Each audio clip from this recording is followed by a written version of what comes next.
This is what's at the end of my main street. Longhorn cows. Hi y'all, it's Kimberly here. Well, today I'm going to make a podcast about, or not a podcast, a video. I did make a podcast earlier. I just finished it just a little bit ago. And it was about SERESTO flea collars. There's been a report in the, I think it was in the USA Today paper or something. It's these collars have been linked to over almost 1,700 deaths, and the EPA has issued no warning about this at all. And I'm talking about the SERESTO flea collars for cats and dogs. And like I say, almost 1,700 deaths and tens of thousands of animals that have been injured. And also it affects humans too. There's been hundreds of reports of humans having issues with it. And the EPA has made no public confirmation of any type of warning or danger in using this product on animals or in incidental human contact. And the data compiled by the agency, it's been, I think the company started making the collars in 2012.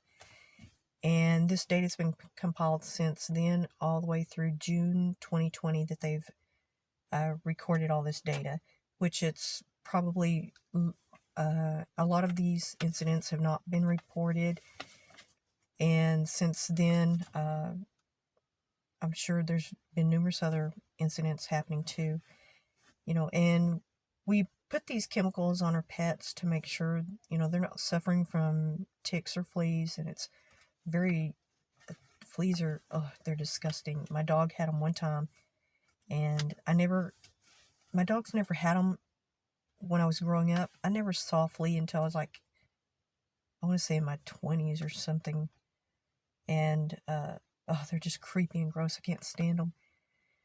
And a few years ago, my dog was exposed to them from another person's dog, and they spread quickly to half of my dogs. And so I had to give them flea baths and treat them and everything. And I don't like to use chemicals on my dogs, and I don't like to use chemicals on my yard because I have allergies and asthma and bronchial issues. So I try not to use very many chemicals at all.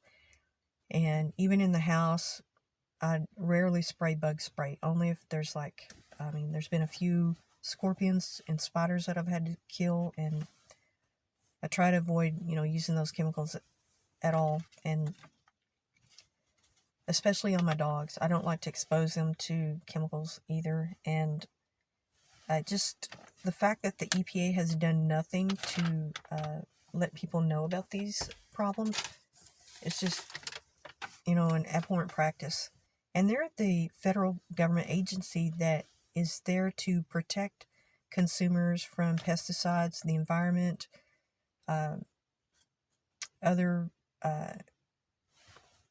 even the bee population has gone down, butterflies and bees, because of the chemicals included in these collars.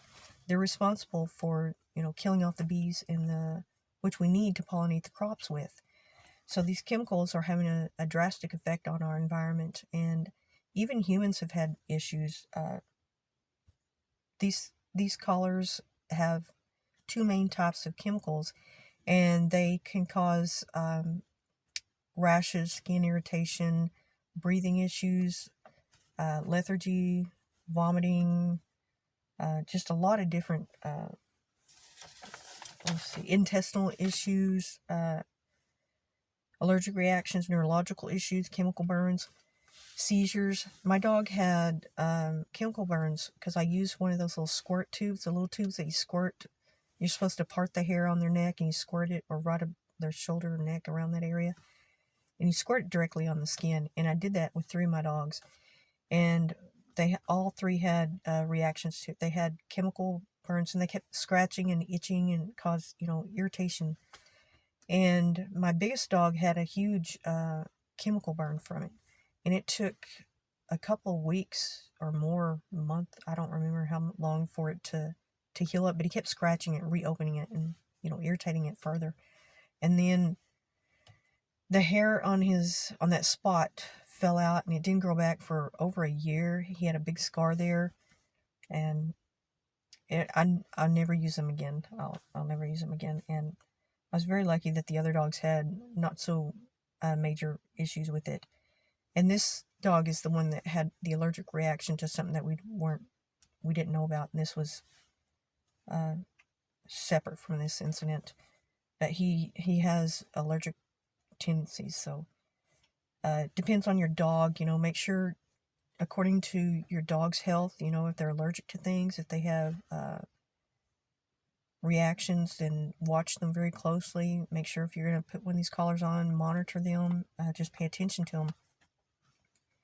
Make sure they're not having a bad reaction, and check their face, check the mouth, and make sure they're not puffing up, because when my dog had his first allergic reaction, I wasn't paying attention to him. I thought he's a big goofy dog and he likes to play around, and he was walking around pawing at things and irritating me, but he's a Velcro dogging.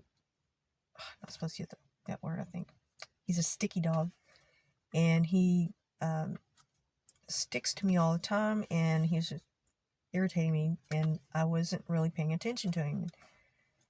I was telling him, go play with your toys, and come find out, within a few minutes, his face expanded. I mean, it was round like a basketball.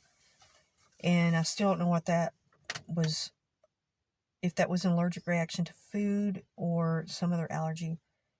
And if I hadn't have paid attention at that moment, it could have cost him his life. So if your dog starts acting funny or weird, or overacting in some way, stop for a second and just check. Make sure he's okay. Make sure they're not trying to alert you to something going on, because had I not paid attention to him, he would have died. His throat was closing in. His membranes were so swelled up, he was having trouble breathing. And some dogs have had reactions to these chemicals like this. And just the fact that they're not alerting the public. They have the power to regulate put forth certain regulations for the good of the environment, and make sure that they're protecting people from chemicals and pesticides. And they have, pursuant to certain congressional or Congress, the laws that Congress has passed, they have to be within reason of these laws. And there's been a lot of lawsuits in the past for brought on by big business when they're trying to build a big building on a piece of land, and they're encroaching on endangered species habitats or stuff like that. There's been lots of lawsuits like that. And this the EPA is responsible for a lot of or like the Clean Air Act, Clean Water Act, and safe drinking water, pollution, and a lot of other acts that they've enacted for the protection of consumers and the public and the environment. It's just for the protection, making sure that we're not polluting all the rivers. Like, companies aren't pouring their waste products into the rivers, like gold mining. The waste product from that, the water, there's all kinds of things that they can regulate over. But a lot of it is met with a lot of, like a lot of companies, they try to challenge them. And it does get in the way of some progress, but it's a necessary thing, I think. And some of these dogs, they've passed away, and it's just, really sad, that we put these things on our dogs thinking that we're protecting them, and then this happens. And there is a class action lawsuit that's going on by two people who use these products, that their dogs died, and it's horrible that they suffered, a horrible death. And these, fleas are horrible, disgusting. I can't stand them. And I live in Texas, and there's ticks everywhere. In the summer, right about now, is the time when the ticks are going to start coming out. But the winter was so hard here, it may have had an impact on it. So hopefully the tick population won't be so much. But in really warm weather, the ticks start coming out, and I hate ticks, and I try not to use products on my dogs, and I check them every day, trying to pick off ticks, making sure they're okay, and you just have to be careful using these products because they can inhale it, and, it gets on their skin, and then when you're applying it to them, it gets on your skin, and if kids are doing the application, which I really don't think they should be doing. I remember when we used to do it when we were little, we used to put all kinds of flea powder and stuff. We'd be breathing it and coating our dogs in it, but that was pre this situation here. And I do think that it became more dogs were starting to have seizures and reactions to it, so people became more aware of it. And I don't use the flea powders anymore. I kind of had thought about it when my dogs had that flea. Well, I did use it on my, actually, I think I take that back. I'm not sure if I used it. I know I bought some of the ones that have the natural, no chemicals or something, natural products or something, and they didn't work very good. You had to apply it every single day, and it's got, like, I want to say essential oils or something like that, and it does kill them on contact. It killed the fleas on contact, but it was like, it took a long time, and eventually I think I just gave them repeated dog baths with regular flea shampoo because it was just getting out of hand. And I did put the powder in the carpet, but it's the kind that you vacuum up, and that was to stop, the infestation, because the initial dogs came in contact with the dog that had them. And then they kind of spread to about half of my dogs, and I tried to circumvent that by using all the carpet powder and then the flea baths and all that, but thank goodness I got rid of it. Ugh, fleas to me are the worst. And that's only happened one time when I was young. We just didn't have fleas. I guess because we used all the chemicals in the application, putting it on our dogs regularly, so I never really had to go through that. And this last few years when that happened, it was just awful. And the ticks, they've been around for a long time. I mean, it's kind of sometimes it is hard to control the ticks. And you pretty much have to spray your yard to get rid of the ticks in the yard. And I think I've done spot spray applications, and then I have to, cordon off the yard or quarantine one part or whatever, and not let them on that one for several weeks or something like that. And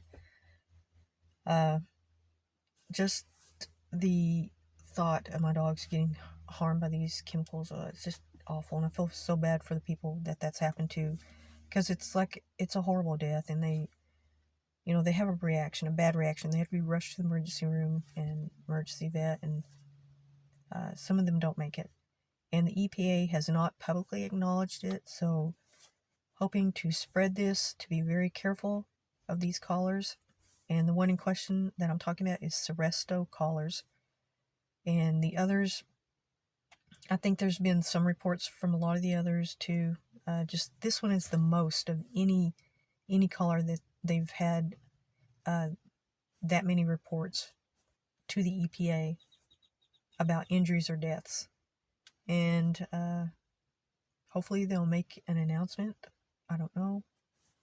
They should. It's so irresponsible that they're not.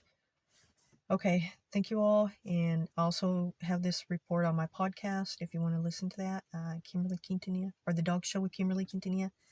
Well, thank you all, and I'll make another video. Thank you.